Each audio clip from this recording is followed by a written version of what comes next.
Oh, wow. compared to this one. So there's a whole bunch of organisms here in the same Yep. same cell. And this patient did not travel outside the U.S. I want to say like anaplasma or something, or ehrlichiosis. No, but I will show you that one. Okay.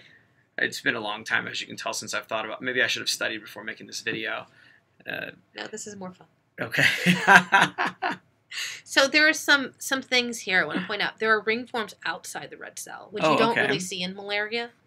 And there's this structure, which is either called a tetrad or like a Maltese cross. Like a cross, right? I can see that. Okay. And this is actually a tick-borne parasitic infection. And this is Babesia microbial. Yes. I feel stupid because I actually saw a case of that in training and actually have a slide of the smear, but I've forgotten. So clearly time to refresh my memory. Okay, Babesia. I mean, I don't diagnose dysplastic nevi or melanoma on purpose, so...